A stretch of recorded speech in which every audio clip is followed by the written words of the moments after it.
Assalomu alaykum qadrli yurtdoshlar. Bugungi chiqishimiz orqali Biznes rivojlantirish banki, Aksiyadorlik tijorat bankining 2025-yildagi faoliyati asosiy ko'rsatkichlari va erishilgan iqtisodiy natijalar haqida axborot berishni niyat qilganmiz.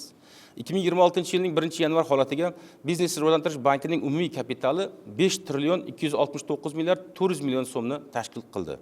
Bank kapitali 974 milliard so'mga yoki 22,7% ga o'sgan.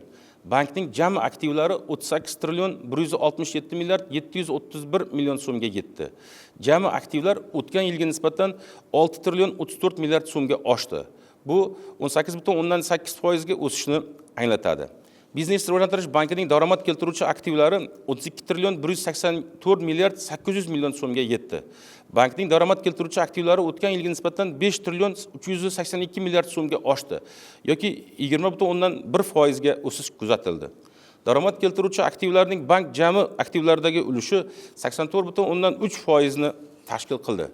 Bankdagi banklararo depozitlar qoldig'i 4 trillion 417 milliard 500 million so'mga yetdi.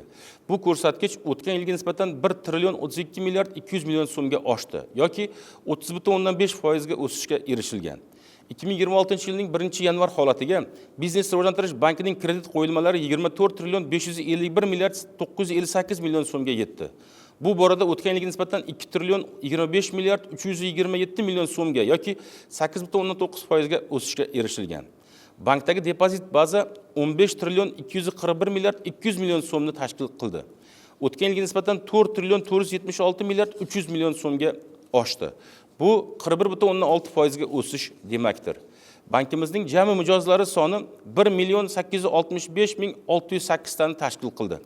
Xususan, jismoniy mijozlar soni 1 million 768 ming 254 tani, yuridik shaxs maqomidagi mijozlar soni 97 ming 354 tani tashkil qildi. Bankimizdagi xizmat ko'rsatish ofislari soni bosh amaliyotlar boshqarmasi bilan birgalikda 76 ta. Xalqaro pul o'tkazmalari shoxobchalari soni 156 ta. Valyuta ayirboshlash shoxobchalari soni 198 ta. 24,7 ta shoxobchalari soni 327 ta. Endi Biznes rivojlantirish banki tomonidan tadbirkorlik subyektlariga o'tgan yilda ajratilgan kreditlar haqida ma'lumot bersam. Kichik biznesni uzluksiz qo'llab-quvvatlash kompleks dasturi doirasida 7601 nafar tadbirkorga 820 milliard so'mlik kredit mablag'lari ajratilgan. Buning natijasida 7809 ta yangi ish o'rinlari yaratildi. Bankimizga respublika bo'yicha 610 ta mahalla biriktirilgan. 2025-yilda mazkur mahallalarda jami 5 trillion 215 milliard so'm kredit ajratilib, 262,293 nafar aholi bandligi ta'minlandi. Shundan 97,328 nafari doimiy ishga joylashtirildi. 164,965 nafari tadbirkorlikka jalb qilindi. Xususan, sayyohonobod tajribasi asosida xonadonboy ishlash tizimi orqali har bir mahalladagi xonadonlarga jami 6689 ta moliyaviy paketlar, shu jumladan 28012 ta mikroloyihalar amalga oshirilib, 704 milliard so'm kredit ajratilgan. Natijada 57604 nafar aholi bandligi ta'minlandi. Uchi tajribasi asosida 1368 ta uchrashuvlar o'tkazilib, 5620 ta murojaatlar ko'rib chiqildi va aksariyati hal qilindi. Buning natijasida 8688 ta yangi ish o'rinlari yaratilgan.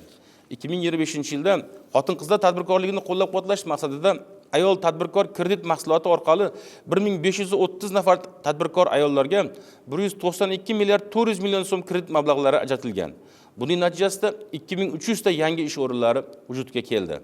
Umuman olganda, Biznes rivojlantirish banki tomonidan 2025-yilda 10 trillion 380 milliard so'm kredit ajratildi. Bank tomonidan 6919 nafar fuqaroga 1 trillion 892 milliard so'mlik ipoteka kreditlari ajratilgan. Shu jumladan 3039 nafar fuqarolarga 909 milliard 500 million so'mlik ipoteka kreditlari subsidiya to'lovlari asosida ajratilgan.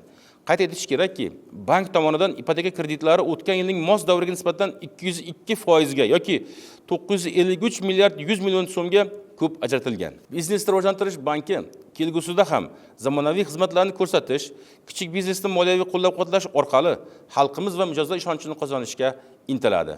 E'tiboringiz uchun rahmat.